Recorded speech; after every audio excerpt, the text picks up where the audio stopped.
Ok, vamos a retomar en la página 403 el apartado 1, que es el conflicto afectivo. ¿No? La vez pasada habíamos visto la importancia que tiene esta cadena familiar, ¿no? Esta tipología, esta genealogía que nosotros vamos rastreando. Y vimos cómo al final apuntaba que precisamente la concreción de esta realidad profunda del amor es un rostro, no es un concepto, un término, es alguien, ¿no? Que nos vincula profundamente. Ahora, Florensky va a asumir lo que serían también la parte conflictiva de nuestra propia afectividad. Dice desde el primer renglón: la primera antinomia que consideramos es la contraposición de dos principios que para Florensky configuran radicalmente el drama del hombre y que nuestro autor describe por medio de la terminología teológica trinitaria. Se trata de los principios de la ousia y de la hipóstasis, considerados esta vez a partir de la realidad humana. Entonces, aquí lo primero que va a hacer Florensky es ahondar en lo que sería la realidad humana. Y aquí, en esta realidad humana, también como nosotros hemos venido viendo, Florensky va a detectar y va a describir, de hecho va a mostrar con claridad, que la propia realidad humana es antinómica. En ese sentido es conflictiva, ¿no? Vive en una continua tensión. No hay, por así decirlo, como una especie de realidad libre de conflicto, ¿no? En realidad estamos en un ámbito antinómico, conflictivo. Entonces, que la realidad humana sea antinómica significa en este sentido que nos va a conducir a nosotros a un drama, ¿no? Una existencia dramática. Y es muy importante también esta clase porque creo que nos ayuda a comprender también nuestra propia realidad. Y una vez que logremos comprender bien nuestra propia realidad, creo que también podremos mejorar nuestra relación con Dios. Y esto es fundamental precisamente para eliminar todas las falsas posturas que hemos ido asumiendo o incluso el desconocimiento que vamos nosotros acumulando. Por ello entonces, dice Florensky, más o menos unos 6 renglones, 5 antes de que acabe el párrafo, dice: de este modo, y citan a Florensky, la existencia del culto es la condición trascendente de la unidad de la autoconciencia, es decir, del propio yo. O sea, ya vimos que en el culto se trasciende el yo. Ya lo habíamos visto en esta ocasión como precisamente el culto es una invitación a salir de sí mismo, ¿no? A salir de nuestro encierro subjetivo. Por eso dice a continuación: pero la dualidad de las actividades humanas tiene una raíz más radical, ha de enraizarse en un terreno ontológico. Y dice Florensky: en el hombre se dan la ousia y la hipóstasis. Así como nosotros habíamos hablado de la ousia o la sustancia, esta esencia fundamental, y la hipóstasis también en tanto personalización concreta o bien concretización de la persona, ahora Florensky ve que esta realidad humana antinómica que nos va a llevar a un drama también tiene una raíz de fondo. Y esta raíz es una raíz ontológica. O sea, va a tener que ver precisamente con nuestro modo de ser. En este sentido nos va a remitir precisamente a esta raíz ontológica. Y creo que aquí podremos también superar muchos prejuicios que hemos ido adoptando a lo largo de la historia, a lo largo también del transcurso temporal. Por ejemplo, esta supuesta oposición entre el cuerpo y el alma, por ejemplo, ¿no? Entre lo material o lo inmaterial. Solo lo menciono para que vean la profundidad que este planteamiento va a tener. De tal manera que entonces, en el apartado 2, dice al inicio de la página 404, dice el libro: en el hombre existe, en primer lugar, un principio elemental, que es la raíz de la actividad productora de herramientas, en la medida en que éstas no están impregnadas internamente por el sentido. Prolongando nuestro cuerpo, esta actividad es precisamente la que ha construido nuestro cuerpo. O sea, en este primer momento de la realidad humana, lo que detecta Florensky es que nosotros poseemos, en efecto, un principio elemental. Este principio elemental, a su vez, es un principio elemental activo, en tanto generador de herramientas, en tanto un principio productivo. Y a este principio productivo, activo, también Florensky lo va a identificar en este momento con el cuerpo. O sea, nosotros también tenemos un principio elemental que es el cuerpo, o por ponerlo en otras palabras, poseemos una realidad corporal. Y esta es parte de nuestra realidad humana. Por eso yo les decía, cuidado con estas tendencias que incluso venían desde los maniqueos, básicamente bajo principios heréticos, de considerar que se podría alcanzar un nivel de pura espiritualidad, libre de la corporalidad, libre de la carnalidad, libre de la corporeidad. Sí, claro, en este principio antitético del puro bien y el puro mal, incluso la gnosis de Plotino, que ya habíamos comentado en su momento. Y solamente lo menciono de pasado. Fue San Agustín, ¿no? Ajá. Entonces, aquí lo primero que quiero que vean es que jamás podremos nosotros, en términos humanos, separarnos de nuestra realidad corporal. Porque para nosotros es esencial. ¿Por qué? Porque resulta un principio elemental de nosotros. No podemos pensar en un ser humano sin cuerpo, al estilo, por ejemplo, del alma pura platónica, libre de corporalidad, libre de materialidad, ¿no? Es parte de nuestra realidad antinómica. Y dice unos 3 renglones abajo. Florensky prefiere llamarlo principio titánico. Ahorita vamos a ver por qué y por qué le da este nombre tan bonito. Pero este principio activo, que está vinculado con nuestro cuerpo, con nuestro principio generador de acción, le llama también un principio titánico. Lo resalto para que vean ahorita a qué se refiere. Aquí Florensky está retomando básicamente la terminología griega. Recuerden que los titanes en la antigua Grecia se caracterizaban en primer lugar por su fuerza, ¿no? Alguien titánico era alguien que tenía una fuerza inmensa, incluso por su poder que podía llegar a manifestar. Entonces aquí el primer punto que resalta Florensky es que nuestro cuerpo, en tanto principio elemental, es un principio titánico, o sea, ejerce mucha fuerza, y lo vamos a ver en su momento. Pero antes, ¿puedes explicar qué quiere decir? Es la presión de la potencia ciega que no conoce contención alguna, no podría conocerla porque no posee en sí misma el sentido. ¿Qué quiere decir esto? O sea, lo refiere a que el cuerpo como tal no es generador de sentido, por eso le llama una fuerza ciega. O sea, sería la brutalidad, vamos a decirlo así, física. Las potencias del alma. Por ejemplo, la intelectualidad es lo que le daría sentido a esta corporalidad, ¿no? Entonces, ahorita yendo punto a punto, lo que vemos es que el cuerpo sería una especie de fuerza bruta, vamos a llamarlo así, ¿no? Por eso es ciega. O sea, sería como este principio bruto que tenemos en cuanto a la fuerza.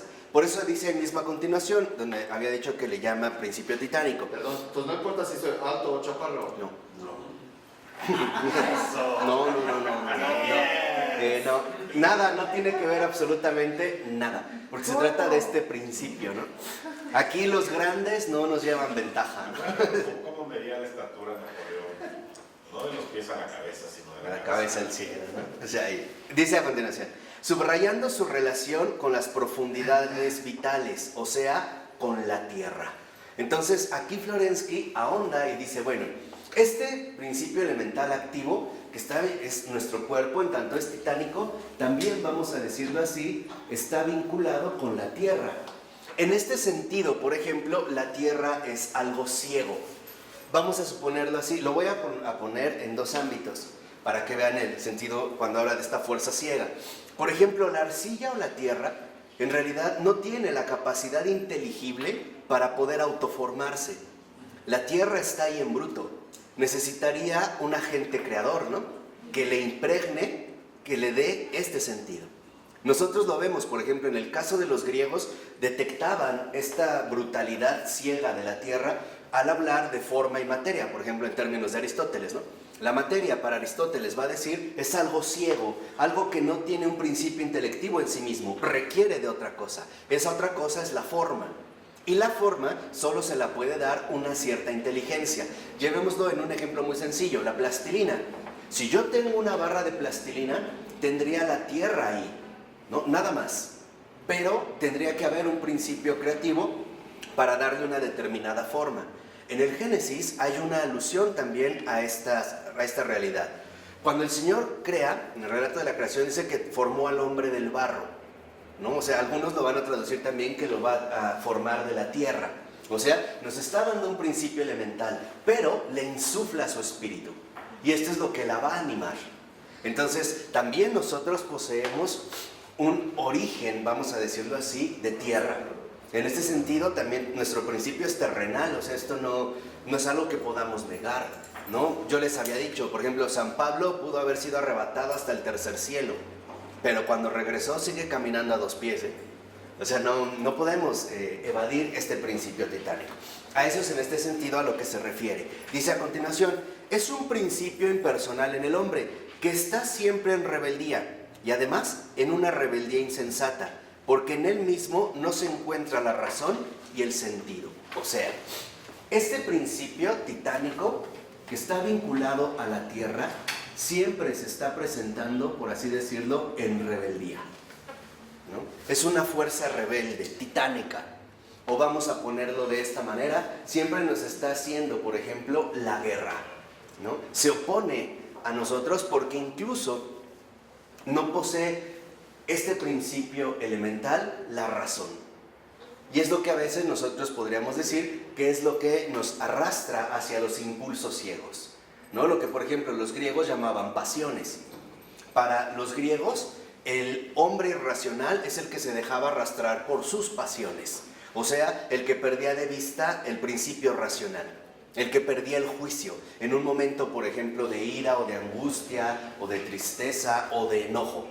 Aquí en este sentido vemos cómo hay... Más no en el aspecto sexual. No. Nada más en lo que eran los... En un aspecto vital.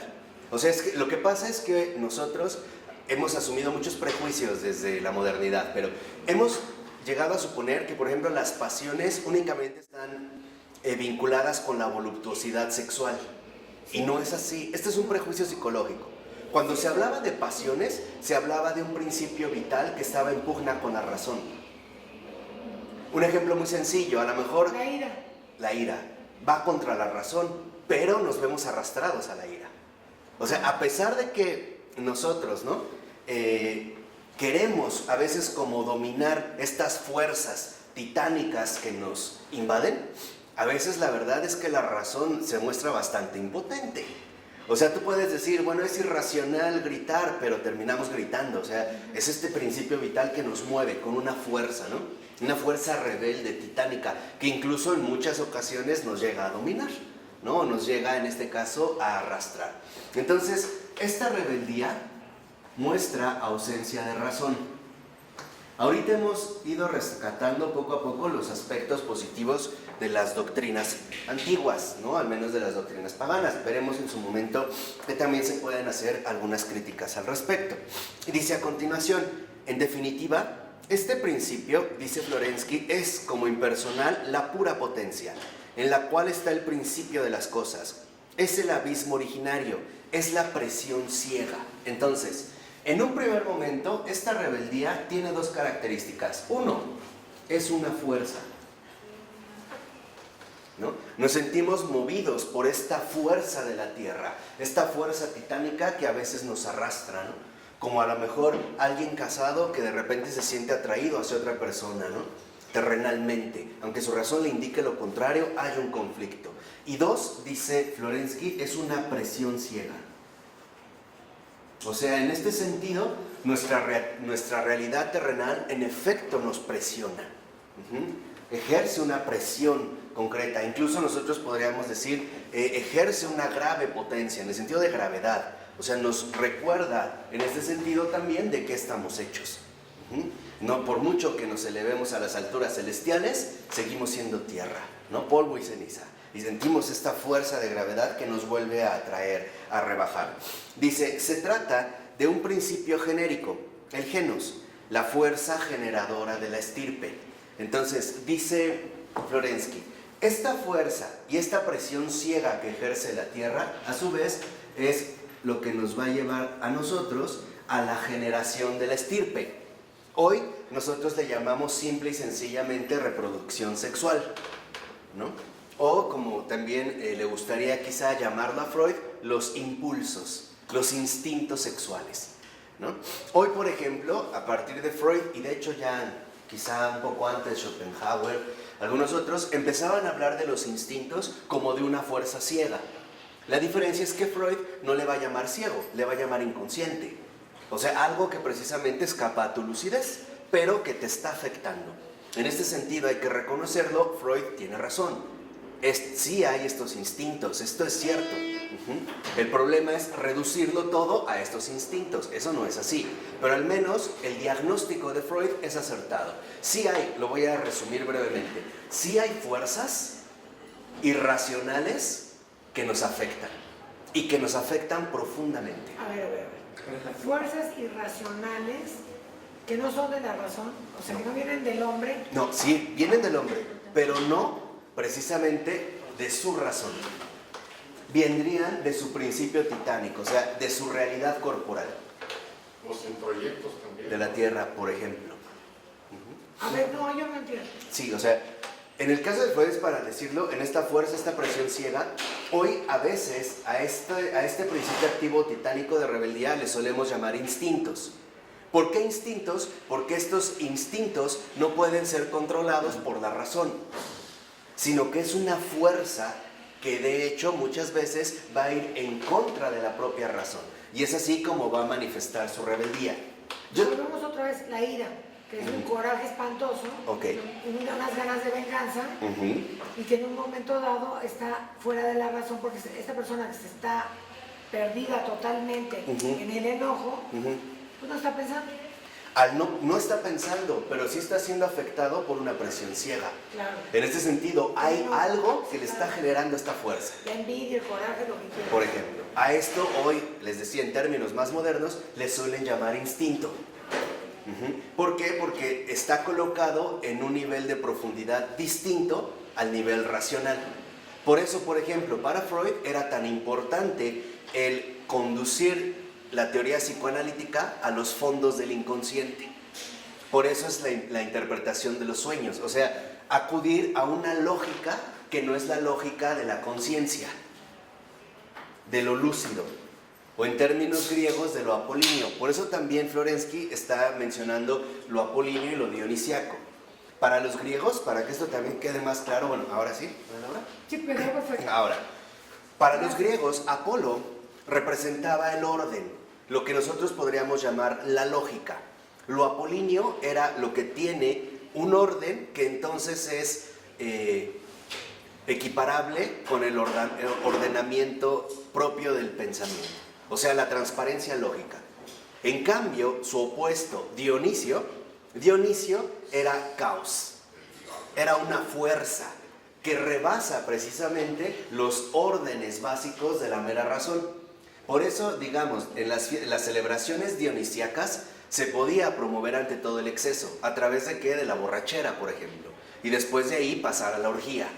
Entonces, esta manifestación de fuerzas se consideraban, en pocas palabras, que venían de un principio distinto. O sea, no provenían de la razón, venían de una fuerza profunda que la razón no alcanza a controlar. Insisto, hoy le llamaríamos instinto, ¿no? Dejarse llevar más por el aspecto del instinto. Para Florensky, por su parte, este principio elemental que es titánico y que en efecto manifiesta su rebeldía en tanto fuerza o presión ciega, dice Florensky, es lo que a nosotros también en gran medida nos conduce a la generación de la estirpe. Ojo, le llamo generación de la estirpe para no confundirlo meramente con la reproducción sexual, sino que busca también perpetuar la estirpe a través precisamente de la unión de la tierra. Vamos, nos dejamos llevar por nuestras pasiones terrenales, que no son solamente sexuales, o sea, no solo buscaríamos... No son para eso, sino también para perpetuar. Exactamente. O sea, sí sirven para algunas cosas. Como un medio. Para el deseo, para el amor, para lo que Claro. quieras, pero además para perpetuar la raza humana. Exactamente, o sea, no se limita al ámbito enteramente sexual, sino que a través de lo sexual se busca precisamente perpetuar la estirpe, ¿no? Y en este sentido nosotros también nos vemos fuertemente atacados, ¿no? Por esta fuerza titánica. Dice, este principio de la realización teológicamente se expresa por el término ousia, plenitud de potencia de ser. O sea, aquí, para nosotros, esta fuerza ciega, esta presión ciega, esta fuerza, es una potencia de ser. Es un llamado a ser. Es algo que está ahí en potencia, pero que no necesariamente se puede llegar a realizar, pero es algo que nos mueve. Por ejemplo, quizá en términos más básicos, todos nosotros en algún momento hemos tenido el deseo de tener hijos o una familia. Incluso antes de tenerlo, ha sido algo que se ha despertado en nosotros. Es una potencia de ser, o sea, es un deseo de llegar a ser, de continuar no solamente en la satisfacción sexual, sino incluso trascender a través de los hijos en una estirpe. Acuérdense que para Florensky la genealogía es muy importante, o sea, formar parte también de estas genealogías, ¿no? De llegar en este sentido a trascender. Por eso dice a continuación, lo impersonal tiende a transgredir con sus oleadas toda limitación. Y dice, la esencia de lo titánico es la presión y la lucha contra las barreras. O sea, ¿qué es lo que busca esta fuerza titánica? Romper las barreras. Y esa es nuestra potencia de ser, romper barreras. ¿Y de dónde viene la potencia de ser? De la tierra. ¿De la tierra? ¿No Sí, de Dios? como esta fuerza. No, ahorita en lo que vamos viendo en la naturaleza humana. Ahorita vamos a ver en este principio elemental. O sea, se busca romper las barreras. O por plantearlo también en otros términos, lo que buscamos, o más bien a lo que nos impulsa, porque es un impulso, este principio elemental titánico es a superar la individualidad. ¿Cómo? A través de la estirpe. O sea, en este caso a través justamente de los hijos. Superar mi individualidad, no quedarme en mis propios contornos, sino romper las barreras propias para poder engendrar algo más. O como para repetirme, ¿no? Ajá. ¿Cómo explicar? ¿Cómo Proyectarme, proyectarme? ¿no? Salirme. O sea, en este sentido lo vemos en un ámbito esencial, como esta potencia de ser que nos lleva a romper las barreras. ¿Cómo las vamos a romper? A través de la estirpe. Dicho de otra manera, teniendo hijos. ¿No? Nos vemos impulsados por esta fuerza para tener hijos. Ahora, lo que aquí menciona Florensky es que al menos hasta este momento, este principio elemental es impersonal. Es únicamente un impulso, una fuerza. Dice, el segundo principio es la persona. La persona, es decir, el sentido hipostático, la razón, la inteligencia, entendiendo todas estas expresiones en el sentido antiguo y patrístico, proporciona una medida a las potencias impersonales de la esencia humana, porque la actividad de la persona es precisamente la de mensurar. ¿Qué es aquí lo que entonces menciona Florensky? Mientras aquí esta estirpe, este principio activo, esta rebeldía, ¿no? Es esencia pura,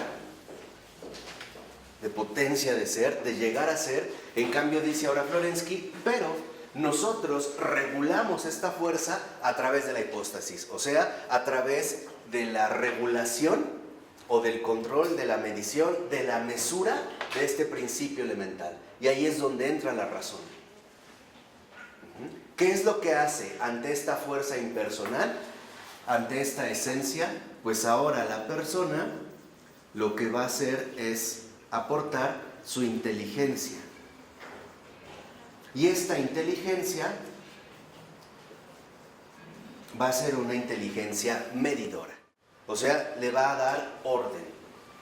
Va, por así decirlo, a ordenar esta fuerza, que sería una fuerza irrefrenable si la dejáramos nosotros, ¿no?, desatarse como se le dé la gana. Por ejemplo, para una persona es importante tener hijos. Pero lo importante no solo es tener hijos, sino con quién los va a tener. Y ahí es cuando entra la persona. O sea, no solo se trata de tener hijos con quien sea en la primera oportunidad, sin importarme. No, nuestra inteligencia también nos indica que no cualquier padre o no cualquier madre. Incluso, o sea, qué tipo de proyecto queremos realizar. O sea, no solo nos vemos arrastrados, a diferencia de los animales, por esta fuerza. Por ejemplo, un toro no se fija en la vaca, o sea, no se fija literalmente en las manchas de la vaca, ¿verdad? O sea, ahí sí podríamos decir, un toro no le mide la cola a la vaca para ver si la atrae o no le atrae. El toro se monta y punto. Nosotros no, bueno, esperemos que no. O sea, esperemos que esto no ocurra, que esto no se dé, porque precisamente nuestra inteligencia es lo que va a darle límite, medida, mesura a la esencia. Sí, porque muchas veces un hombre puede estar teniendo relaciones con una mujer y a la hora que esta vez sale, me embaracé, oye, eso no estaba en mis planes. Y en cambio, un hombre que dice, bueno, puedo andar con 20 mujeres, pero no, esta sí quiero que sea la madre de mis hijos. Por eso, para Florensky, y es también como él lo está tomando en el sentido patrístico más fundamental, persona como inteligencia medidora, en este sentido es razón. Tenemos también un principio ordenador. Es cierto que tenemos nosotros estos principios elementales, estas fuerzas terrenas que nos mueven, es verdad, pero también tenemos la razón para mesurar, para medir, incluso podríamos nosotros decir para regular, pero no para eliminar. No podemos eliminarlo. Lo puedo minimizar, lo puedo ordenar. De hecho, a lo que está llamada la razón es a reconducir estas fuerzas por el buen camino y no dejarnos arrastrar por las fuerzas ciegas. O sea, que yo tenga un principio terrenal para tener hijos no quiere decir que voy a tener 1000 hijos. No es esto, o sea, mi razón me lleva a ordenar estas fuerzas. Esto es lo que, por ejemplo, posturas griegas antiguas no contemplaban. Para los estoicos, la razón era capaz de eliminar nuestras pasiones. Pero si esto se lleva a cabo, uno terminará siendo inhumano. Porque si tú no te vas a ver alterado por nada, tratando de alcanzar la ataraxia, la pateia, también como lo van a llamar, esta ausencia de pasiones, pues terminarás convirtiéndote en una máquina, ¿no?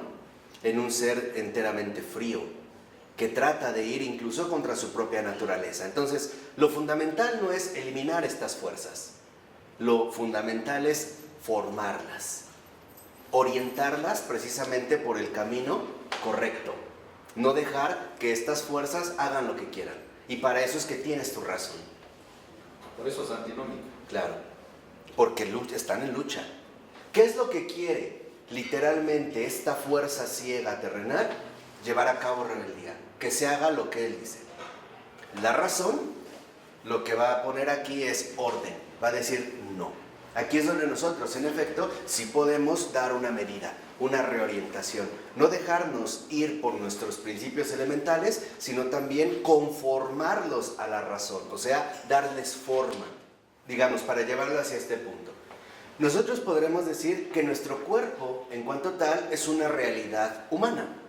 Ahora, el cuerpo, si lo espiritualizamos, tiene sus propias necesidades. Y exige estas necesidades. Por ejemplo, el comer. En el comer, literalmente, nosotros sentimos cómo el cuerpo ejerce una presión. De hecho, ejerce una presión tan clara que a veces hasta dices, siento un vacío en el estómago, o me están chillando las tripas, y te exige, o sea, te exige que le des de comer. Ahora, si el cuerpo te exige que le des de comer, no le vas a dar de comer todo lo que puede ingerir. Si lo haces, te enfermas, ¿no? En cambio, la razón lo que te dice es, claro, sí está bien comer, de hecho es importante comer, necesitamos comer, pero yo puedo darle un orden a través de mi razón a esta necesidad que el cuerpo, vamos a decirlo así, me exige. Y entonces entraría, por ejemplo, el caso del ayuno. ¿Qué es lo que hace el ayuno? ¿Cuál es el verdadero propósito del ayuno? El verdadero propósito del ayuno es dominar lo más posible a estas fuerzas. De tal manera que entonces el cuerpo ya no nos domine tanto. A través, por ejemplo, del sueño, de la poca ingesta de alimentos, incluso de la nula ingesta de alimentos. Pero no es que tú anules esta parte, sino que hagas un equilibrio. Claro, pero a veces en este equilibrio, este es muy fuerte. Claro, o sea, lo que quiero que vean es que nos estamos nosotros enfrentando a una fuerza inmensa. Nosotros lo vemos incluso hasta en el Evangelio. Jesús va al desierto y ayuna 40 días y 40 noches. Y el Evangelio dice, pero al final sintió hambre. Como referencia mínima de al final sintió hambre nos dice mucho. Nos dice, primera, que Jesús sí era verdadero hombre. Y que como hombre también se ve impulsado por estas fuerzas que a nosotros nos dominan. O sea, también Jesús siente hambre. Por ello no es casual que la primera tentación se dirige a esta necesidad, porque sabe que Jesús está siendo, en este caso, golpeado por la fuerza del hambre. ¿no? Lo primero que le dice el tentador es, a ver, dile a esta piedra si eres el Hijo de Dios. No le queda claro, ¿no? No sabe, si lo quiere como cachar en la movida. Si eres el Hijo de Dios, dile a esta piedra que se convierta en pan. Y Jesús le responde, no solo de pan vive el hombre, sino de toda palabra que sale de la boca de Dios. Esta palabra que sale de la boca de Dios, ¿no es logos? ¿O no? Claro. Si es logos, también es un principio de ¿qué? De razón. Entonces, la razón, en términos espirituales, me podría decir, si el cuerpo me está doblegando con su fuerza titánica o rebelde y mi razón lo contempla, pero no tengo la fuerza suficiente para poder resistirme, entonces, ¿qué hago? Pido ayuda. Y esta ayuda vendrá del cielo. ¿Sí, no? Esto es bien importante. Les voy a dar otra imagen muy muy clara. Tomás de Aquino. Por ejemplo, Tomás de Aquino, cuando era joven, entre sus amigos, como sabían que era como muy casto, ¿no? Muy puro, muy recto, sus amigos le quisieron hacer una broma. Entonces lo llevaron a un cuarto diciéndole que alguien iba a llegar y le llevaron a una mujer, una como prostituta, para que lo sedujera y lo encerraron. Y en ese momento Tomás de Aquino pregunta, ¿ustedes creen que no sentía alguna reacción? Pues sí, claro, pues es un hombre también, ¿no? Exacto, o sea, vive en el cuerpo, o sea, y siente también esta reacción. Pero lo que hace entonces Tomás de Aquino es que va, porque había como una chimenea, y agarra el atizador. Entonces agarra el atizador y la levanta y la amenaza, le dice, si no te vas, ahorita aquí te doy. Y después la que se pone a gritar y casi a chillar y a golpear la puerta es ella, porque dice, este está loco. Entonces lo sacan y le dicen, no, era una broma, no sé qué, se va. Y cuando Tomás de Aquino se queda solo, en ese momento desciende un ángel. Por eso se llama también Fray Angélico. Fray Angélico. O sea, le dan a este ángel, le da a Tomás un cinturón. El cinturón de la castidad. A partir de ahí ya nunca volvió a sentir esta fuerza. Pero solo por intervención divina. Pues el Señor lo deja que luche un poquito, ¿no? Y él como lucha, pues con lo que tiene a la mano, un atizador. Híjole, qué susto, pobre mujer. No, y la mujer salió espantadísima. Y ellos también, porque no esperaban esta reacción. Y a partir de ahí, entonces sí. Por ejemplo, a Catalina de Siena, una mujer delgada, ¿no? Comía muy poco, iba bien, y de repente tenía frío. Entonces, para que no se detuviera por las nevadas o los fríos, el Señor en una ocasión se le apareció y le puso un como manto en los hombros. Jamás le volvió a dar frío. Exacto, es que chistoso, o sea, es lo que quiero que vean. Esto es real, ¿eh? Y esto lo vivimos. La fuerza de Dios puede quitarnos algunas Exactamente. cosas que tengamos. Exactamente. O sea, ¿por qué? Porque esta fuerza sí nos doblega. No podemos jugarle al vivo, porque es una, ya lo vimos, es una fuerza precisamente titánica. O sea, alguien que dijera, ya me voy a ir a table dance porque soy tan casto que no me provoca nada, se engaña. Exacto. Exacto, porque es despertar, ¿no? A esta fuerza que no vamos a poder doblegar. ¿Vamos? Ahora, dice, por eso dice a continuación, viene entonces el conflicto trágico. Que esto sí es muy importante dejarlo claro, porque a veces se ha prestado a muchos malos entendidos. De verdad, a muchos malos entendidos. Dice en el punto 3, se da un conflicto inevitable entre ambos principios, que se contraponen a una dialéctica semejante a la que San Pablo describe en la carta a los romanos entre la carne y la ley. ¿Recuerdan este pasaje?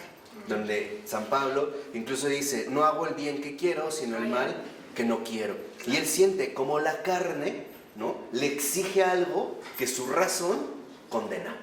¿Cuántas veces quieres cerrar la boca y no decir algo y no puedes? Por ejemplo. Y dices 2 minutos después, ¿por qué dije esto? Dios mío? Ok, esa es la fuerza titánica que ejercemos a través del cuerpo. Por ejemplo, una fuerza titánica que de verdad es muy difícil doblegar es la fuerza que ejerce la lengua, nuestra potencia para hablar. Es bien difícil controlar la lengua y es una fuerza titánica. En realidad, ¿por qué? Porque vemos cómo se opone. O la ira, que incluso hasta sentimos las reacciones corporales, ¿no? El calor o el temblor o qué sé yo. Entonces aquí él va a poner precisamente, o nos va a explicar ahora Florensky, en qué consiste esta antinomia entre lo que llamamos carne y ley, o lo que a veces nosotros solemos definir como cuerpo y alma. Y esto hay como irlo siguiendo muy atentamente. Dice, el conflicto surge porque lo impersonal pretende ponerse en el lugar de la persona, ya que no conoce a la persona en cuanto persona. No es capaz de comprender qué es una persona y qué no lo es. Aunque aquí está como un poco enredado, lo que está diciendo Florensky es muy sencillo. ¿Qué es lo que hace esta fuerza ciega? Quiere ocupar el lugar de la persona, o sea, quiere que eso sea nuestra propia esencia. Nos quiere imponer su propia fuerza, de tal manera que nosotros definamos nuestra esencia por lo que él pide. Lo vimos en la tentación. Por ejemplo, hoy para una persona lo esencial es comer. La pregunta es, ¿en serio eso es realmente lo que importa? ¿De veras es esencial? ¿Ese es lo esencial? ¿No será que esta fuerza impersonal muchas veces lo que quiere es llevarnos hacia su terreno para darle rienda suelta a sus propias concupiscencias, o sea, para sus propias autocomplacencias? No sé si han escuchado, yo sí, personas que en ciertos desórdenes sexuales te dicen, es que es una necesidad, mi cuerpo me lo pide. Todos los ateos, todos los que no conocen. Es eso. Todos. Eso es lo que está diciendo Florensky. Y ese es un engaño. ¿Por qué? Porque lo que vemos es que esta fuerza, para ellos ya se hizo su esencia. Ya los llevó, vamos a decirlo así, hacia su terreno, ¿no? Hay personas que pueden estar casadas y te dicen, sí tengo mi esposa, pero pues mi cuerpo pide más, ¿no? Me pide más, entonces pues al cuerpo lo que pida, ¿no? Hoy no decimos eso, al cuerpo lo que pida. La pregunta es, lo que Florensky está relacionando con la tierra, para mí siempre ha sido relacionado con el mal espíritu. Entonces ya me confundió ahorita entre la tierra y el mal espíritu. No, vamos a ir viendo que el mal espíritu se aprovecha de nuestra parte terrena. ¿Por qué? Porque es la parte más débil. Además, porque sabe que estimulando esta parte débil en sí ya es fuerte. O sea, ¿qué es lo que hace el mal espíritu? Provoca nuestras debilidades. No las engendra, pero sí las provoca. Por ejemplo, yo les decía, ¿cómo se puede provocar a Tomás de Aquino? Pues a través de una mujer, ¿no? ¿Qué es lo que espera despertar en Tomás de Aquino a través de esta mujer? Y entonces que digamos se prenda, ¿no? No hoy hablamos de que se prende la pasión o algo así. O sea, lo que hace el maligno es esto. Híjole, Ir por ahí. Eso sus amigos, porque debe haber sido un hombre muy santo y molestarlo de esa forma, ¿no? Exactamente. Qué fuerte. Por eso dice en este sentido Florensky, en la limitación y la mesura impuesta por el principio personal, lo impersonal genérico no ve más que una lucha contra él. O sea, el cuerpo se revela. No sé si alguna vez hay, por ejemplo, hay un ayuno que es bien difícil de llevar a cabo y es no comer todo, sino comer menos. Dejar algo. Cuesta más que no comer, en serio, cuesta mucho más que no comer. Y ahora entendemos por qué.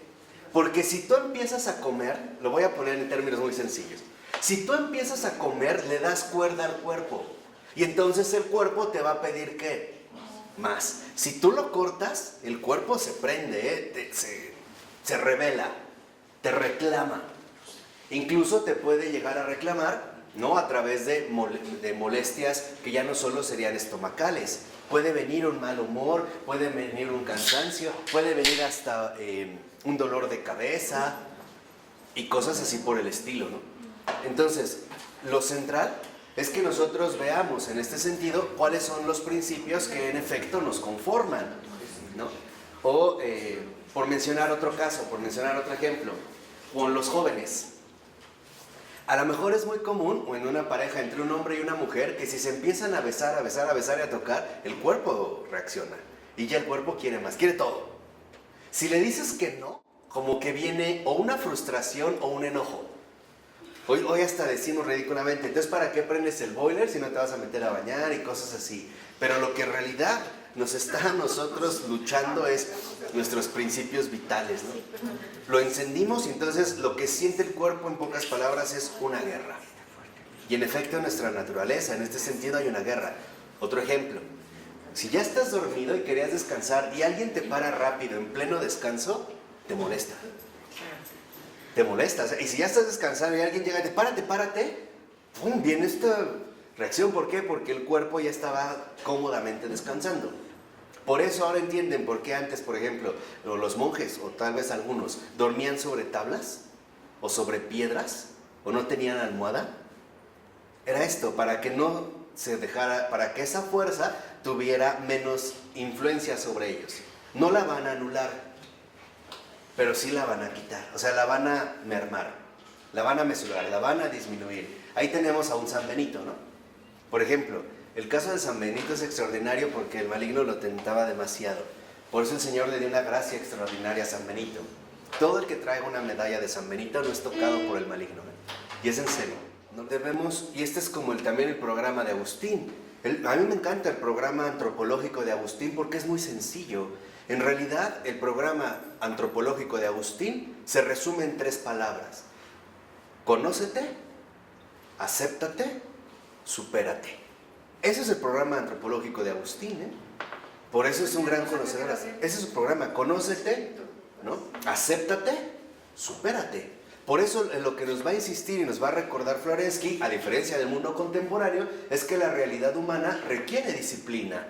Porque si no, nosotros nos vamos a ver subyugados por esas fuerzas que de hecho tenemos. Por eso es que nosotros requerimos en ese sentido bastantes límites. Por eso es muy importante, ¿no? Por eso es muy importante asumir esta disciplina. O sea, en este sentido, precisamente, ascético o la ascética. Y dice a continuación, en la limitación y la mesura impuesta por el principio personal o lo impersonal genérico no ve más que una lucha contra él. En el sentido, lo impersonal ve solo un principio contrario. No existen en él limitaciones internas. Es un principio heroico, no racional. O sea, es una lucha. Y es una lucha total, ¿no? ¿Cuántas veces, por ejemplo, alguien dice, ay, se me antojó tal cosa, y se altera hasta que no la tiene, ¿eh? Y se altera, en serio, o sea, se deja arrasar por esta fuerza, ¿no? No sabemos por eso a veces poner estas limitaciones. Dice a continuación, no es posible, sin embargo, como podría pretender la ley hipostática, aniquilar el principio titánico. O sea, no podemos aniquilar el cuerpo. No se puede aniquilar esta fuerza. Se puede regular, se puede moderar, se puede minimizar, pero no se puede anular. Y lo primero que entonces debemos otra vez de reconocer es que nuestra naturaleza humana, nuestra realidad humana requiere disciplina, porque estas fuerzas no se pueden anular. No las podemos anular, pero sí las podemos medir. O sea, les podemos dar medida. O, dicho de otra manera, les podemos poner un límite. Y esto involucra un combate. Y este combate es la ascética. Todos y cada uno de nosotros estamos llamados a ejercer esta ascética. Si no, nos vamos a ver arrastrados por estas fuerzas. De hecho, Dios no se fija, por ejemplo, en los santos, en sus pecados. Se fija en el combate que está llevando a cabo. Y es por eso lo que le decía en el caso de Tomás de Aquino. Justo por haber levantado el atizador, después le va a dar ahí sí el cinturón de la castidad. Ya nunca más volvió a sentir esta tentación, no, esta fuerza que lo va a oprimir. Por eso dice al iniciar el otro párrafo, no es posible aniquilar el principio titánico porque se trata de la naturaleza misma del hombre, la fuente misma de su actividad, su potencialidad. Entonces, nuestra realidad humana requiere disciplina, sí, pero no se puede anular. No se debe, ¿no? No se puede. No es que no se deba, es que no se puede anular nuestra potencialidad terrena.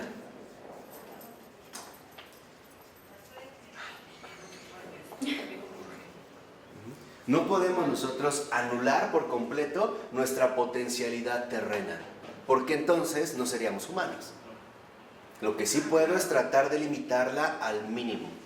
Y esta potencialidad terrena es lo que nosotros llamamos principio titánico. Y es titánico porque en efecto hemos sentido esta lucha que genera. Por eso es un principio titánico. Cuando a veces simple y sencillamente quieres más y esta fuerza te lo pide. Y es un deseo irresistible, aunque sabes que te haga daño y te vence. Por ejemplo, esto le ocurre de manera muy muy clara a un alcohólico. Un alcohólico no puede frenar su modo de beber, no puede, o sea, de verdad ya está subyugado por esta fuerza. Aunque su razón le indica otra cosa, termina siendo lo contrario. ¿Cuántas personas no hay que, por ejemplo, cobran su salario y dicen, no, no manches, no, tengo que llevar, hay que pagar esto a mi esposa, pañales, y pasaron por una cantina, una chela y ya, y perdieron todo? Por ello no es casual que incluso Mateo Talbot, que es un beato extraordinario del siglo XX, neerlandés, él decía algo muy, muy fuerte. Él decía, para un alcohólico es más fácil salir del infierno que dejar de beber. Fíjense lo que dice. Es más fácil Salir del infierno que dejar de beber. ¿Por qué? Mateo Talbot fue alcohólico. Está en un infierno. Pero imagínate, o sea, ve la gravedad. O sea, sería más fácil salir del infierno que dejar de beber. O sea, ¿por qué? Porque aquí vemos que en efecto ya está subyugado por esta fuerza que lo dominó. Y son fuerzas que, como lo vimos al principio, el hombre no puede controlar. De hecho, solo Dios puede enmendar. Solo Dios lo va a poder sacar. Por cuenta propia no. Por eso a veces se nos hace muy fácil decirle a alguien, es que si quiere, puede. No es cierto. Muchas veces quieres, no puedes ya, No puedes, o sea, ya esta guerra, vamos a decirlo así, interna, de estas fuerzas que te combaten, te vencieron. Por ello no es casual que, por ejemplo, el grupo AA, el primer paso es aceptar la derrota, ¿no? Es esto, o sea, saben a lo que te estás enfrentando, y es una guerra sin cuartel, ¿eh? Es una guerra a vida o muerte, o sea, no hay como un matiz. Es literalmente o todo o nada. Por eso dice a continuación, sin anhelar esta potencialidad. Si lo vemos en la 406, y esto es bien importante, de verdad, bien importante, dice a partir del segundo renglón, de hecho, lo titánico, lo terrenal, lo corporal, lo carnal, en sí mismo no es pecado, sino gracia. Fíjense la diferencia. Es la potencia de la vida, es el mismo ser. Aquí está el gran engaño del maligno. Querer convertir en pecado lo que de hecho es gracia. Por eso es justamente, ¿no?, en este sentido, el padre de la mentira. O sea, este impulso que tenemos, esta fuerza vital, como dice Florensky, no es pecado, es gracia. Es una potencia de vida. De tal manera que este principio titánico es potencia de vida. Este principio titánico es potencia de vida. Y en este sentido es gracia. Que se haya desordenado es otra cosa. Pero ¿dónde vemos esta fuerza, esta potencia de vida, este acto mismo de ser? Incluso el propio Dios lo manifestó claramente cuando nos dijo, sed fecundos y reproducirse. Ahí está. O sea, nos está dando literalmente esta fuerza. Y para llevarla a cabo, el propio Señor la dio. Que después, y lo veremos en su momento, se haya desordenado con el pecado es otra cosa. Pero en realidad se ha dado como una potencia de vida. Por ello, de tal manera, nosotros podríamos ver que en el caso de la fecundación humana, ¿no?, de la cópula que se lleva a cabo, cuando está ordenada en el Señor, no es un pecado. O sea, cuando estoy hablando del matrimonio y cuando está dirigido. Pero todo lo que vimos hasta ahorita, que es esta potencia desordenada, Claro. y ahorita de repente apareció como gracia. Porque Florensky está reconociendo que en efecto esta guerra que nos hace en el fondo es gracia, porque se nos dio para un buen propósito. ¿Y por qué se dio desordenada? Por el pecado. Entonces no era desordenada al inicio. No. Por eso, digamos, Adán y Eva podían andar desnudos y no había problema. Además, su pecado no fue tener relaciones sexuales, fue la desobediencia. Y esto es de verdad teniendo muy Así es. concreto, porque ahora dice Florensky, Así me decía mi papá. el problema para nosotros es que esta potencia de vida, este principio titánico, dice Florensky, no es pecado, pero sí puede conducir al pecado. Esto sí. En sí mismo no es un pecado, pero sí puede ser un medio para el pecado. Eso es lo que hace el desorden. Por ejemplo, en un matrimonio, lo normal es que el hombre y la mujer se entreguen. Si no hay esta entrega, el matrimonio no está bien ordenado. Ahí es importante que se lleve a cabo. Esto, por ejemplo, a veces lo podemos ver en el caso de un San Luis Rey, y lo voy a mencionar también para que lo vean, donde empezó a generar tantos escrúpulos que ya no quiere tocar a la reina. Entonces, de repente, su propio director espiritual dice, no, es que tienes que estar con la reina. Bueno, pero usted está ahí. Dice, ¿yo qué voy a hacer ahí? Vas a echar porras. No, ¿para qué ir usted diciendo? No. No llegar a esto, o sea, no llegar a esto. Por eso Luis Rey o Luis Gonzaga, no sé qué sea. ¿No? Por eso es importante en esta potencia de vida, en principio es gracia. Claro. Pero en este desorden para nosotros también se ha vuelto un medio para algo desordenado. Esto sí. Puede ser desorden o gracia. O sea, es gracia, pero Sí, puede es ser, gracia. puede ser dirigido literalmente hacia el pecado, Marco, ¿está el desorden en la tierra o en el ser humano? en lo que somos. O sea, el desorden está en lo que somos. Acuérdense, por esto que ha traído el pecado, que es distorsionarlo absolutamente todo. Así, en un matrimonio, la sexualidad es importante porque está llamada a la fecundación. Fuera del matrimonio la sexualidad no está permitida. ¿Por qué? No es nada más porque no, sino porque en efecto no tendría un principio básico. Nos estaría a nosotros desviando lo que dijimos del buen camino, ¿no? Todavía no entiendo.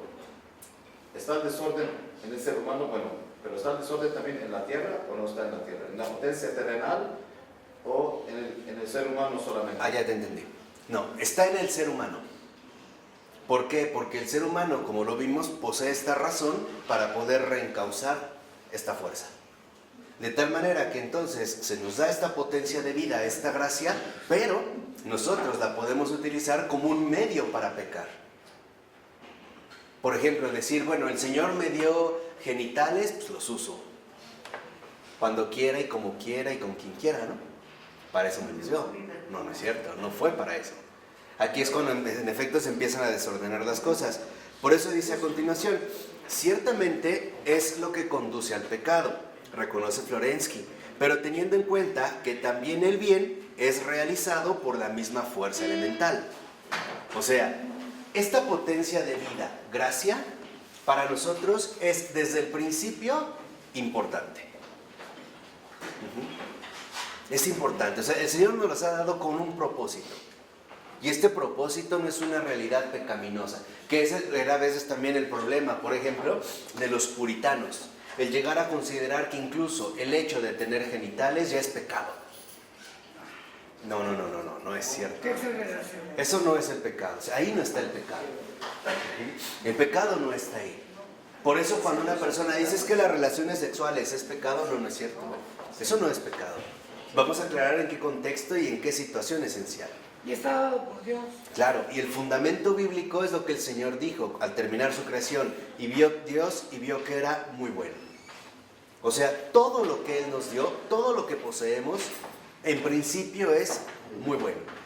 Que ahora esté desordenado es otra cosa, pero no estamos abandonados, porque por eso el Señor nos ha dado precisamente también la posibilidad de llevar a cabo una determinada disciplina. Por ejemplo, ya incluso los griegos, Pitágoras, que va a fundar una especie de secta religiosa, filosófica, incluso con ciertos tintes políticos, ellos también, o Pitágoras, dictaban normas estrictas en la alimentación. Por ejemplo, no podían comer ciertas leguminosas como las habas o algunos garbanzos. ¿Por qué? Porque generan muchos gases. Y al generar tantos gases, literalmente van a despertar la realidad corporal. Se van a concentrar en este malestar. Aparte por la indigestión. Entonces las sacan, vamos a decirlo así, de sus dietas. Lo mismo van a evitar las carnes. ¿Por qué? Las carnes rojas. Porque las carnes rojas tienen un alto índice de proteína. Al tener un alto índice de proteína, entonces tienen también una alta influencia en la genitalidad masculina. Entonces la evitan. O sea, ellos lo van a ir, vamos a decirlo así, como detectando. O sea, lo que quiero que vean es que esta fuerza, ¿no? Esta potencia de vida, esta gracia, esta fuerza es buena. Y el Señor nos la dio como algo bueno. De hecho, necesitamos esta fuerza. es importante para nosotros. Es importante pedirla, ¿no? Claro, o sea, no, esta fuerza ya se nos dio, o sea, este principio titánico de fuerza, este aspecto terrenal es bueno, se nos dio, y se nos dio aparte como algo muy bueno. Por eso dice a continuación, lo titánico es la potencia de toda actividad, y aquí es donde entra el riesgo, del bien o del mal. Entonces, esta fuerza es, como nosotros lo vimos, o como lo menciona también el texto, es potencia de toda actividad.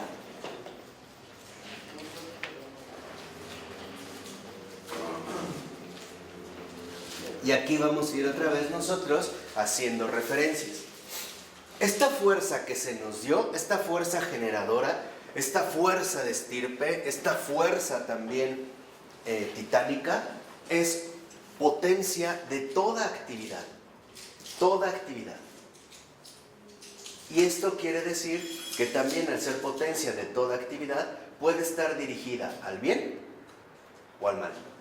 ¿De qué va a depender? De la razón.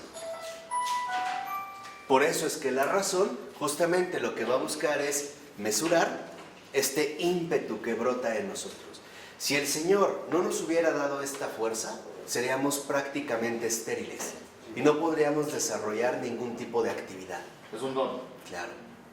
Entonces, No podemos trabajar. el Señor nos da este don porque también nos hizo lo suficientemente inteligentes como para no hacer estupideces. Quizá el ejemplo más cercano es la mano. Con tu mano, en esta fuerza también, tú puedes acariciar a alguien o le puedes dar un madrazo. Y es la misma mano. Y es una misma actividad manual, ¿estamos de acuerdo? Pero de ti va a depender que esta potencia de toda actividad esté precisamente dirigida siempre al bien. Y para eso es que tenemos la razón. ¿Vale? Vamos viendo entonces cómo va integrando. Yo creo que sácalo. Vamos viendo entonces cómo es que tenemos, por eso esta razón. Dice, ¿qué hacer entonces? Si no se puede y no se debe aniquilar el principio de la potencia. O sea, ¿qué vamos a hacer si estamos, por así decirlo, inmersos en una actividad? Todos nosotros estamos llamados a actuar, todos. Y necesitamos este principio de fuerza, incluso hasta para poder caminar. Si no, ni siquiera seríamos capaces de dar un paso. Por ejemplo, tú puedes caminar incluso rápidamente, correr para ayudar a alguien, o puedes correr en la misma medida para ir y hablar mal de alguien, llevar un chisme o hacer un mal comentario. Esta actividad no se frena, pero va a ser... Puedes correr para hacer ejercicio. O sea, tú puedes apresurarte para el bien o apresurarte para el mal. Y esta es justo pues, la potencia de toda actividad. ¿Qué es lo que vemos aquí entonces? Que en efecto el Señor sí desde el principio sí nos hizo libres, aunque la libertad exigiera ciertos riesgos. El Señor los tomó. Prefirió asumir riesgos que no hacernos libres. Esto es lo esencial, lo que quiero que sí lo asimilen bien. A ver, O sea, Dios prefirió correr riesgos a no hacernos libres. O sea, correr este riesgo que involucra precisamente la libertad. Incluso un riesgo tan grande como es el pecado. Pero este riesgo que se juega en la libertad humana, solamente el amor podría, por así decirlo, cubrir el riesgo, ¿no? Velar este riesgo. Aquí ya les hablo en un tono más teológico, más profundo, más serio. Y esto es lo fundamental, o sea, Dios sí en efecto nos hace libres, nos da una potencia de toda actividad, nos da esta libertad de movimiento. Y esta potencia puede dirigirse al bien o puede encaminarse al mal. En otras palabras, la salvación es una lucha, Claro. es un combate. Por eso nosotros vemos cómo en el caso de los primeros ángeles también tienen esta fuerza, de tal manera que unos optan por el mal, ¿no? Y en este sentido, no es que el mal ya exista, el mal brota como la negación del bien. ¿Qué quiere decir? Que el mal es un parásito, no es un principio que está en igualdad como el yin y el yang, la noche y el día, el blanco y el negro, lo claro y lo oscuro. Eso no es cierto, eso es maniqueísmo. Lo que esencialmente siempre ha prevalecido es el bien. El mal aparece como la negación del bien. En este sentido, como ausencia de bien. En un principio, todos los ángeles fueron creados, ¿qué? Buenos, pero no todos quisieron permanecer en el bien. Todo ser creado ha vivido una prueba. Por eso se habla Todo ahorita se de resuelve. energías. Entonces, en este contexto podemos hablar de energías. Sí. Queremos olvidar a Dios, ¿no? Porque es real. Claro, sí, o sea, a nosotros se nos ha dado esta fuerza, esta potencia de actividad, nos ha dado Dios la posibilidad de actuar como queramos. Ya sea para bien, ya sea que para mal.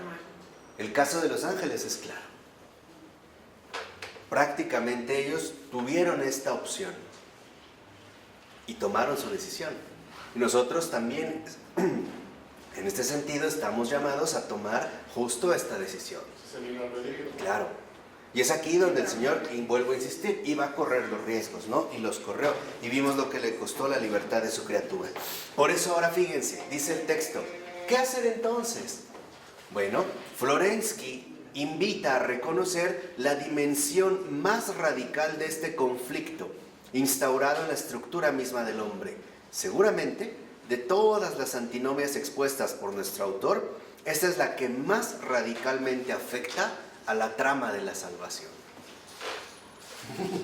Esto es, ¿no? Lo que hace, ya, siguiendo el consejo del cura de Ars. ¡Qué sinvergüenza te cachamos! Siguiendo los pasos del cura de Ars. Bueno, Exacto. Ya eres santo. ahora, incluso viéndolo así, ahora entienden por qué el eslogan de esas papas fritas funciona tanto, ¿no? Que no puedes comer solo una. Claro. Es un desafío, ¿no? Es despertar esta fuerza ciega. Pero bueno, aquí, digamos, lo fundamental es que en efecto Florensky detecta que lo que verdaderamente está de por medio, y ese es el drama, es la salvación. O sea, en esta potencia de toda actividad hay un conflicto. Y este conflicto nos lleva entonces de manera directa a la trama de la salvación. Por eso también Agustín lo vio muy bien y decía, el que te creó sin ti, no te va a salvar sin ti. Te creó sin ti, pero para la salvación te va a tomar en cuenta. ¿Por qué? Porque al haber sido creado, sí fuiste creado libre. Y tienes la potencia de toda actividad. Ojo, y ya no solo es una actividad corporal para moverte, caminar, estirar la mano. También para llevar a cabo, por así decirlo, toda actividad. Llámese intelectual, llámese emotiva, emocional, necesaria para tomar una decisión. O sea, aquí es lo que vemos nosotros, cómo el Señor en efecto sí nos hizo libres desde nuestra propia estructura. Para decirle sí o bien para decirle no. De hecho, yo he considerado siempre que el verdadero ofendido aquí es Dios. Crea a sus ángeles, le fallan. Crea a su criatura, Adán y Eva, le fallan. Crea a Marco, le fallan. Él ha sido el gran ofendido, o sea, realmente él es el de las tramas, ¿eh? O sea, en esta trama es donde lo que está de por medio es la salvación. Por eso para Florensky era tan importante que nos demos cuenta que somos, para que veamos que el Señor ha coordinado nuestra potencia de actividad para dirigirnos a la salvación, no para la condenación. O sea, nos da esta opción de movimiento para que nosotros vayamos en el camino de la salvación, para que sigamos el camino, que en este caso ya sabemos que es Cristo. Bueno, por eso, hablando de Cristo, que te pega a la derecha o a la izquierda, está dando una potencia en conflicto, que te pega a la derecha o a la izquierda. Claro. O sea, lo que nos está diciendo es, cuando alguien te hace eso, tú puedes reaccionar de otra manera. Y debes. Claro. O sea, por lo menos te da la opción. Tú puedes reaccionar. Y esta posibilidad de reaccionar es la posibilidad misma de la salvación, ¿no? Por eso les decía, de verdad, miren, Florensky no, creo que todavía no les cae bien el 20 de lo que estamos estudiando. Todavía no tienen así más idea de verdad lo que estamos estudiando, lo que estamos llevando a cabo. Y en su momento dará frutos y frutos de vida eterna y extraordinarios. Esta ha sido como una preparación. Pero lo que quiero que vean es que en efecto, el Señor le permite a Florensky penetrar a fondo en lo más radical de la naturaleza humana para que nos demos cuenta cómo lo que está en juego es nada más y nada menos que nuestra propia salvación. Y esa es el drama antinómico. ¿Qué es lo que en nuestra realidad humana se pone en juego? ¿Cuál es nuestro verdadero drama? La salvación. De tal manera que entonces en la raíz ontológica profunda de nuestro modo de ser, nosotros tenemos que ser según la salvación y no según la condenación.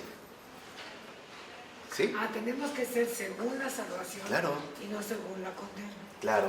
Por eso ahora entendemos por qué el Señor nos invitaba una y otra vez: conviértanse, conviértanse. La palabra conversión, literalmente de latín la conversio, significa vuelta a, regresa a, volver a. Y volver a significa vuelve al lugar del que has salido. Y esto es central, por eso les decía, de verdad, grábenselo en su corazón. Nosotros salimos del bien, no del mal. Y por lo tanto, si salimos del bien, estamos llamados a regresar ¿a dónde? Al bien. Y el Señor nos ha dado todo para que esto se lleve a cabo. Es más, Él mismo se ha ofrecido como el camino. Pero ¿cómo Ni es? siquiera fue un consejo. Yo soy el camino, o sea, yo voy contigo hasta el final, desde el principio hasta el final, hasta la cruz y hasta la resurrección. En todo, alfa y omega. Por eso ahora entendemos lo que Jesús dijo, en efecto es la verdad. Y aquí lo estamos manifestando, o sea, lo estamos mostrando a través, por ejemplo, de Florensky. Lo que nos está mostrando el Señor a través de Florensky en realidad es muy sencillo. Lo que nos está diciendo es, si ustedes no se conocen, dense cuenta que lo que está de por medio es su propia salvación. Porque si ustedes no toman filas en el bien, van a ser devorados por el mal. El mal no duerme y no descansa. Y eso es en serio, ¿eh? De tal manera que si en efecto tú no estás, acuérdense que por eso ahora entienden por qué Florensky también nos habló en unas sesiones anteriores del combate. ¿Y qué nos dijo? Cuando uno está en combate, lo normal en un combate es también recibir golpes.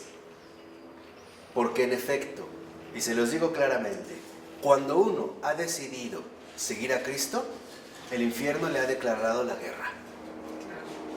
Todo el infierno, no crean que una parte, todo el infierno. Todo está de por medio, todo ahí ya se ha definido. Por eso Pero lo único... ¿tú no crees también que también Dios nos manda a todos sus ángeles? No, todas claro. sus gracias y Estamos todo hablando lo que así por haber? de definir los papeles. O sea, estamos en un combate y este combate es espiritual.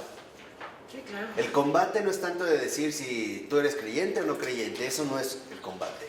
El combate es darnos cuenta donde el error se ha impregnado, limpiar las cosas. De tal manera que entonces, como le decía San Juan Bautista, preparen los caminos del Señor, es esto, límpienlos del mal, abran, ¿no?, las puertas al bien, porque es aquí donde va a entrar la salvación. ¿Vamos bien? De hecho, también nos ha hablado antes de cuál es la verdadera religión, la que te lleva a la salvación. Claro. Por eso aquí también vemos otra gran enseñanza de Florensky. Florensky nos está purificando de cualquier tonto maniqueísmo. Lo que nos está diciendo es la realidad siempre ha sido el bien. El mal se coló como un parásito, pero en realidad no es ni el principio ni el fin. De tal manera que entonces nosotros reconduzcamos toda nuestra fuerza al bien. Vamos, en síntesis, ¿por qué hablamos de esto? Muy sencillo, para que pongamos toda nuestra fuerza vital, todo nuestro principio titánico al servicio de la salvación. Y no la propia, la de todos. O llegamos todos o no entra nadie. Así de sencillo. ¿Por qué? Porque si no entra uno, Jesús no va a estar feliz. Piénsenlo. Y si nuestra meta es ver a Jesús feliz, la felicidad de Jesús es la voluntad del Padre. Y la voluntad del Padre nos la dijo, es que todos se salven. Por eso es nuestro empeño. Pero también creo ¿Quién? de Dios que Dios se empeña también en que nos salvemos. No, claro, pero no solos. No. Por eso a mí me llama mucho la atención cuando dice que el católico ve por su alma. Yo creo que el verdadero católico es lo que menos le importa, ¿eh? En serio, no le importa su propia alma, ¿no? Ya lo habíamos dicho, no tiene ojos propios. O sea, estamos llamados a poner toda nuestra fuerza al servicio de la salvación de todos. Porque solo así Jesús va a estar contento. Y si Él está contento, todos nosotros estamos felices. ¿Vale? Por eso es que nos ha descrito, ¿no?, este apartado tan profundo. De tal manera, entonces, ahora va a hablar precisamente Florensky de la culpa. Y es la otra parte que debemos asumir. 406. Híjole, pero por otro lado también la culpa es terrible. Claro, y por eso no la podemos saltar, por eso dijimos es un drama. Miren, nosotros, yo se los he dicho en varias ocasiones. La clase pasada, la vida no es una tragedia, es un drama. Un drama. Y hay que ver todos los aspectos. Por eso les decía, no solamente podemos tomar lo que nos agrada, también hay que asumir lo que no nos agrada, porque es la verdad en todas sus manifestaciones, ¿no? O sea, por eso les decía, no solamente podemos hablar de que Cristo resucitó, también está la cruz. O sea, tenemos que verlo en esta complejidad amplia. Por eso yo les decía, nosotros, por ejemplo, hemos tenido culpa en evitar el acceso más fácil a la salvación de muchas personas. Ay, no me digas eso. Y que incluso ni hemos conocido, ni vimos ni hablamos, pero que de alguna manera estaban ahí. Quien lo percibió en esta finura fue Dostoyevsky. Dostoyevsky, en Los Hermanos Karamazov, que esta obra extraordinaria que no pudo terminar, él decía, nosotros somos culpables de todo y de todos. Somos responsables de todo y de todo. Ustedes no se dan cuenta de las responsabilidades inmensas que hemos asumido. Hemos afectado a gente que ni conocemos, así como la hemos beneficiado también. O sea, uno expía los pecados de los demás. No, pero te ves involucrado. Por ejemplo, un mal comentario basado en un error y tú lo transmitiste, esto lleva a afectar a este otro y luego a ese otro. De tal manera que tú ni cuenta te das. Por eso ahora vamos a entrar a la parte de la culpa. Sé que no es la parte más agradable, pero es la verdad. Y no nos podemos callar, no la podemos omitir. Por eso, confiando en la misericordia, avanzamos el camino. Decía el Señor, no tengan miedo, ¿no? Entonces, dice, el conflicto entre los dos principios es la raíz de toda tragedia, como han sabido ver los autores griegos. Con el principio titánico, en efecto, está vinculado el concepto de la culpa trágica, porque esta no es una culpa personal hipostática, sino que sus fundamentos están en el género. La culpa, transmitida de padres a hijos, conduce a la persona a un destino contra el que no puede luchar. Y esta era la tragedia griega. Un ejemplo muy sencillo. Si antiguamente mis padres eran esclavos, yo era esclavo, no podía luchar contra eso. Yo no podía dejar de ser en este sentido un esclavo. Yo iba a seguir siendo esclavo, o sea, era algo, culpas, vamos a decirlo así, de género, no personales, sino precisamente de género, generales. Hasta aquí viene la mentalidad judía. También. Acuérdense que el judaísmo tuvo fuerte influencia también con el helenismo, ¿no? En esta parte de Alejandría. Dice a continuación, reconocer la culpa fatídica significaría perdonar a la persona para extender la culpa sobre los otros, el género, el pueblo, la humanidad misma.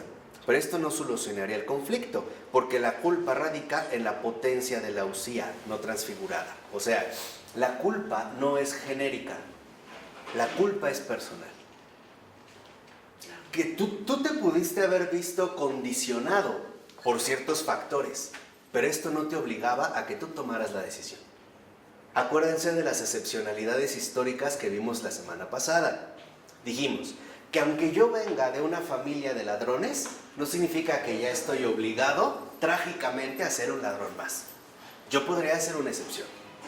Y en este sentido, al ser precisamente una excepción, podría también entonces reconducir el camino de la historia, o bien el transcurso de la historia. ¿Vamos bien? Para que vean las implicaciones que tiene. Ahora, en este sentido de la culpa, por eso era, en el caso de la tragedia griega, el darse cuenta que esta culpa era impersonal, o sea, no se asumía un cargo propio personalmente. Por eso se hablaba del destino. Si ustedes lo ven, esta noción del destino hasta la fecha, lo que hace en pocas palabras es evadir responsabilidades. Pues era el destino. Lo mataron, bueno, ya era el destino que la bala le atravesara la cabeza. No, no es cierto. Esta es una idea griega. ¿Por qué? Porque no tenían otra opción. En pocas palabras, ¿a quién le van a echar qué? La culpa, pues al destino, ¿no? Es cuestión del destino, este concepto impersonal que pareciera como brindar al menos un poco de consuelo. Dice a continuación, en la lucha por la imaginaria culpa de la hipóstasis está la esencia de la tragedia. Toda tragedia es el conflicto de los conceptos de eusía, o sea, esencia, y de hipóstasis, o sea, persona, de la culpa del ser y de la culpa personal. Entonces veamos que hay dos tipos de culpa. En esta realidad humana, también la culpa en cuanto tal, una es la que veríamos como la culpa del ser y la culpa de la persona, o sea, la culpa personal. Hay factores, condicionamientos que en efecto provienen de la culpa del ser, mi entorno que me ha rodeado. Pero la culpa la culpa personal de la persona, la culpa de la persona, este es otro caso. ¿Por qué? Porque no estoy obligado a pecar. Por eso recuerdan cómo también en los profetas el Señor nos dijo, y el Señor a nadie le dio permiso para pecar. A nadie. ¿Dónde dice eso? En los profetas. A nadie le dio permiso para pecar. ¿Qué quiere decir esto? Que en efecto no podemos evadir la responsabilidad personal, la culpa. Cuando hablamos de un sentimiento de culpa. Porque por mucho que mis condicionamientos me hayan orillado, en último término yo tomé la decisión. Y esto no lo puedo echar fuera de mí. Es algo con lo que voy a tener que contar, ¿no? Es algo con lo que voy a tener que asumir. O sea, no podemos evadir la culpa personal. Por eso dice a continuación, pero este conflicto es irresoluble y por eso la tragedia no tiene salida. Incluso si la persona reconociese como propia la culpa del propio pecado, no habría salida, porque la consecuencia entonces sería la autoaniquilación. La autoaniquilación, y no solo de una persona, sino de todo el género humano y de los fundamentos originarios de su ser. Florensky muestra cómo el budismo, y con él Schopenhauer y Hartmann, dos filósofos alemanes del siglo XIX, proponen precisamente esta salida, la aniquilación de la voluntad primigenia. O sea, en esta culpa del ser y de la persona se convierte en una tragedia, porque es irresoluble. No hay en quien poder asumir la culpa de la persona, y entonces parecería más bien remitirse a una culpa del ser. De tal manera que en la tragedia lo que buscamos es un destino, la anulación de algo primigenio. Por ejemplo, para Schopenhauer, en su obra de El mundo como voluntad y representación, lo que realmente ha movido la creación y todo lo creado es una voluntad ciega, es una fuerza otra vez, ¿no? Un impulso que engulle o devora todo lo que encuentra a su paso. De tal manera que para Schopenhauer, por ejemplo, Dios es inaceptable. ¿Por qué? Porque hay mal en el mundo. Y no coincidiría en su argumento si hablamos realmente de un Dios bueno, misericordioso, etcétera, que si vieran estas situaciones que afrontamos. Entonces, por eso Schopenhauer dice, Dios no existe, ¿no? Va a ir más por la línea del budismo, o sea, una anulación. O sea, es más cómodo. Exactamente. Bueno, pues no sé si es más cómodo, pero sería una opción. De tal manera que entonces la culpa llevaría, en este sentido, a una anulación total. O sea, lo que está mal es el ser mismo. Lo que está mal es el hecho de ser.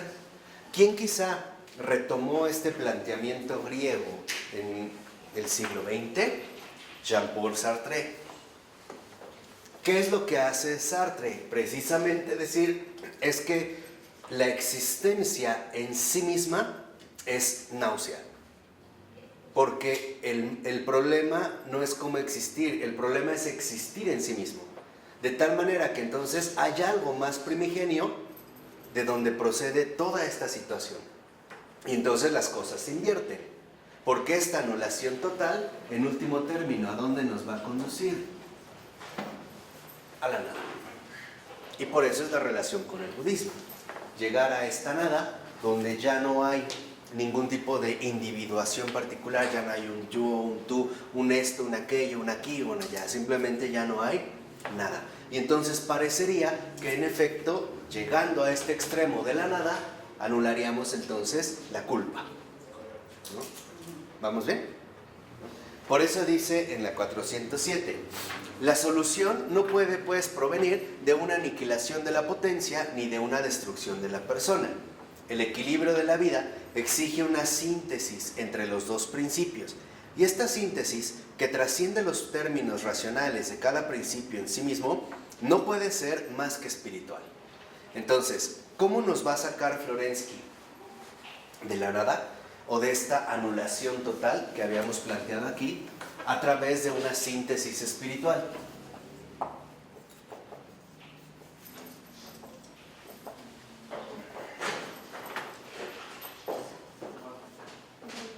A través justamente de lo que Florensky considera que solo se puede alcanzar a través de una síntesis espiritual. Y es lo que a mí me parece, si ya de por sí me parece extraordinario los grados de profundidad a los que ha llegado Florensky, bueno, su solución me parece más extraordinaria todavía. O sea, no solo a los grados de profundidad a los que llega, sino ahora a la solución que va a ofrecer. Dice en el apartado 4. La síntesis vendría de la iluminación y transfiguración interior de la usía, por medio de la kenosis voluntaria de una hipóstasis que estuviese libre de pecado. Fíjense lo que dice Florensky. Podemos pensar, a pesar de todo, una posible solución.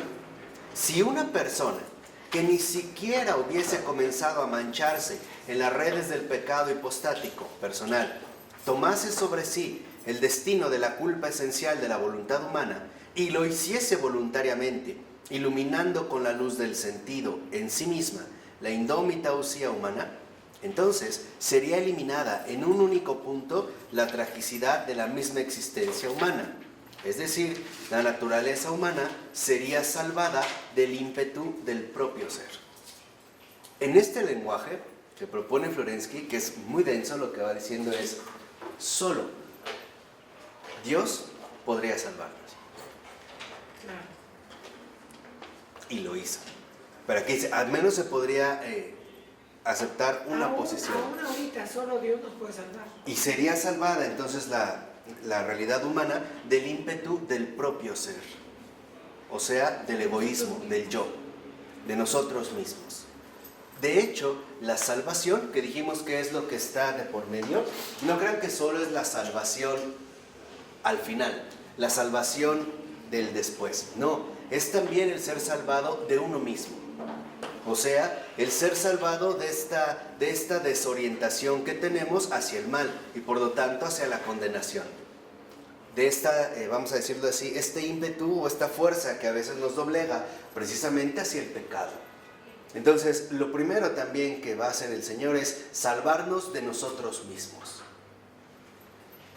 Qué fuerte.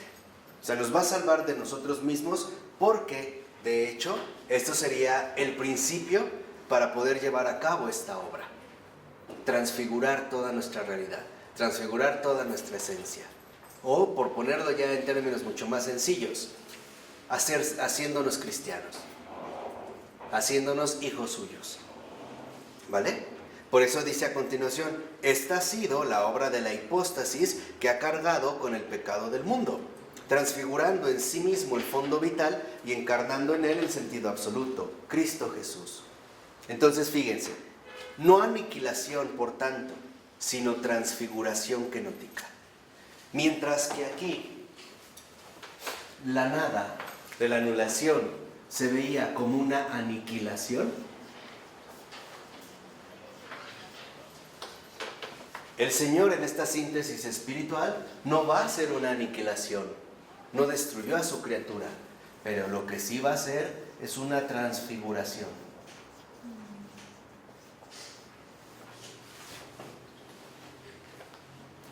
no nos exterminó. Por eso, si nosotros vemos aquí, podemos alcanzar a vislumbrar un rasgo extraordinario de Dios. Dios no es un déspota que aniquila. Dios es un aventurero que transfigura. ¿Por qué? Porque solo la transfiguración es la obra cumbre del amor mismo. Por eso es que Dios es amor. A ver, Dios no es un déspota que aniquila. Ajá.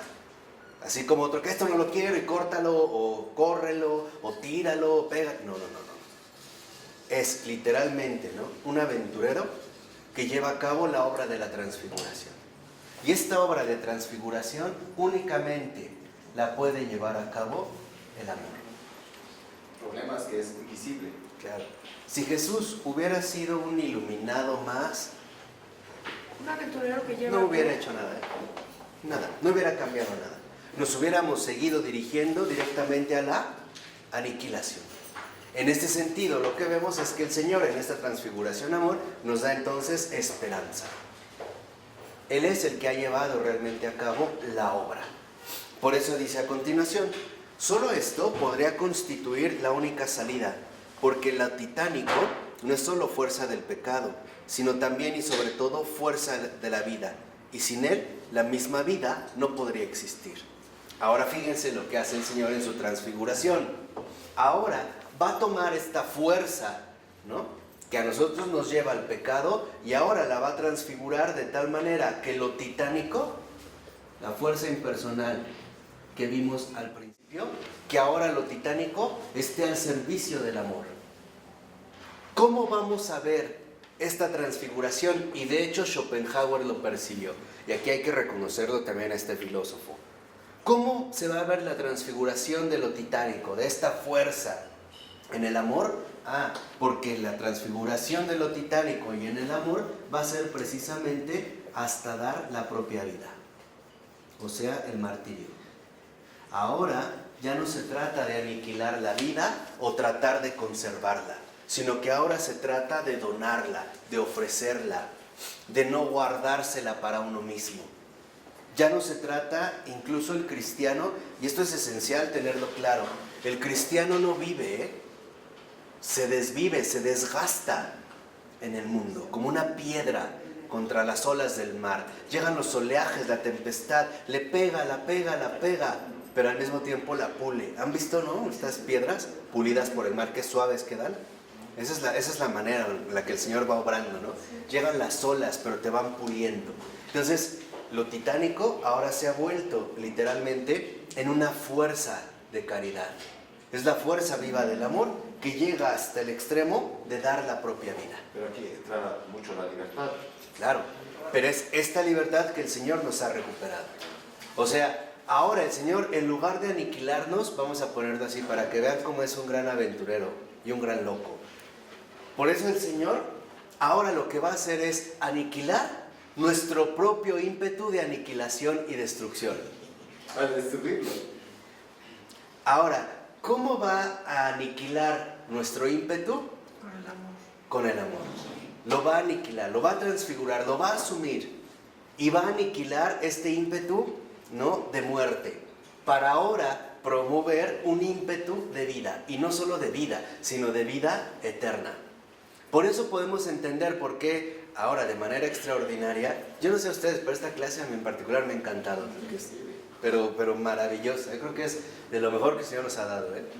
Ahora podemos entender por qué muchos de los primeros cristianos, cuando iban al martirio, van cantando. Y los paganos no se explicaban por qué. Porque ahora para ellos ya no era la aniquilación. Ahora resulta que en esta transfiguración el ímpetu titánico y ciego que se dirigía a la muerte, ahora al dar a la vida se dirige, en pocas palabras, a la resurrección, o sea, a la salvación. No, si Dios se rifa, se discute, en serio, no va a hacer las cosas mal. Se rifa muy cañón, ¿eh? Es bien rifado, no. Saca cada puntadita, ¿no? Llevándola a cabo. O sea, esta es la gran transfiguración. Si ustedes lo ven, ahora el Señor lo que hizo es, no nos quitó la fuerza, nos dio una fuerza mayor para vencer la muerte. Aquí es lo que vemos, por eso el Señor confiaba en nosotros desde el principio, en ningún momento se rajó. Lo que se llama gracia. Claro. Y esto es Es justamente, un respeto a nuestra libertad brutal. claro, y aparte de un respeto Pero es un don enorme. a nuestra libertad total, es un amor total por nosotros. Desde el principio. Justamente cuando vemos cómo esta transfiguración se ha dado justamente a la resurrección, entonces ahora lo que vemos es que la muerte, que era tan amenazante, ahora se ha vuelto una súbdita del Señor. Ahora está al servicio del Señor. Justo la salvación entra por donde nadie se hubiera imaginado, por la muerte. Justo por donde menos nos hubiéramos imaginado, por ahí el Señor va a, por decirlo así, a introducir la salvación plena. De tal manera que entonces el drama en esta realidad antinómica que vivimos está en que nuestro modo de ser sea un modo de ser real según el amor. Vivir según el amor. Y para vivir según el amor, para ser siervos de la caridad, por llamarlo así, para ser verdaderos siervos de la caridad, necesitamos nosotros llevar a cabo una total transfiguración. Y esta total transfiguración es cuando dejamos, en pocas palabras, que sea el Señor, sea Él, acuérdense cuando insistimos tanto en Él, que sea Él el que asuma nuestra culpa para convertirla en un medio de resurrección. Por ello también alguien como San Agustín gritaba, feliz culpa, ¿no? Feliz culpa. ¿Qué es esto? O sea, feliz culpa, ¿no? Qué felicidad. No sé, ¿cómo? Jamás nos hubiéramos imaginado que el Señor iba a hacer algo tan extraordinario. Y entonces, esto ya, lo que vemos es que el Señor no anula nuestra naturaleza, la transfigura. Y todas nuestras potencias que nos fueron dadas, entendimiento, voluntad, memoria, el Señor no las quita. Las recoloca en su orientación fundamental, que es siempre dirigirse al bien, al amor, y por ende también siempre estar encaminados a la resurrección. Yo soy el buen pastor. Acuérdense cómo habla Jesús, pónganle de veras atención a Jesús. Yo soy el buen pastor. Él es el que va por la oveja perdida, ¿no? Y la puerta de redil. Él va, ¿no? Él va por la oveja. La desenreda, la saca, la lleva en hombros. Él es la puerta. Él es el que hace la obra, no nosotros. Por eso lo que tenemos que hacer es anular cualquier tipo de protagonismo propio. Mientras haya algo de protagonismo propio, no estamos dejando que Jesús se manifieste con contundencia. Acuérdense, terminemos con esta imagen de la tierra. Acuérdense, el Señor nos hizo de tierra. Y lo más hermoso de la tierra es que la tierra se pisa. Dejemos que como tierra que somos, el Señor deje ahí sus huellas. Polvo, polvo que se pisa. Como arena. Somos tierra. Pidámosle al Señor que de verdad deje en esta tierra suya su huella. Cuando esto ocurra, el Señor estará contento, seremos cristianos y el mundo habrá cambiado. ¿Dudas? En nombre del Padre, del Hijo y del Espíritu Santo. Amén.